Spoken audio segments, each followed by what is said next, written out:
Ürəyim Xəzərə bənzər, şeirim onun ləpəsinə, xəyalımdan keçən sözlər mirvaridir dənəsinə. Dibi derin olan deniz, yosunlarla dolan deniz, sakit hayatın pozular eğer kalksa tufan deniz.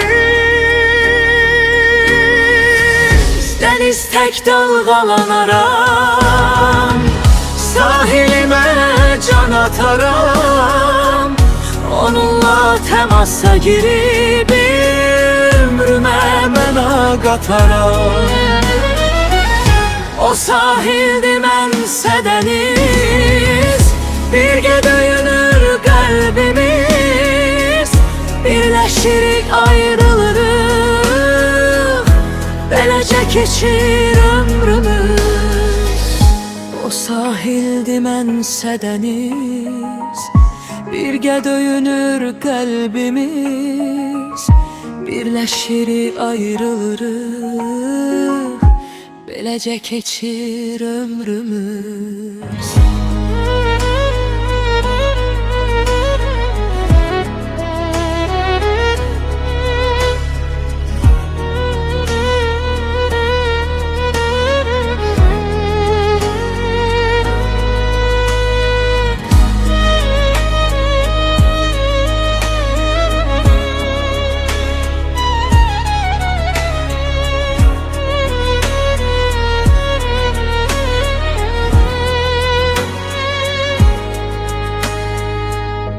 Ürəyim Xəzərə bənzər, şeirim onun ləpəsinə, xəyalımdan keçən sözlər mirvaridir dənəsinə.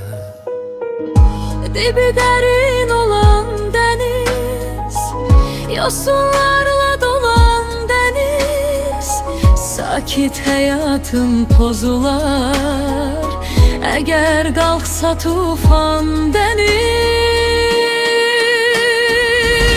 Deniz tek dalgalanaram, sahilime can ataram, onunla temasa girip ömrüme mena kataram. O sahildi mənsə dəniz, birgə döyünür qəlbimiz, birləşirik ayrılırıq, beləcə keçir ömrümüz. O sahildi mənsə dəniz, birgə döyünür qəlbimiz, birləşirik ayrılırıq, beləcə keçir ömrümüz.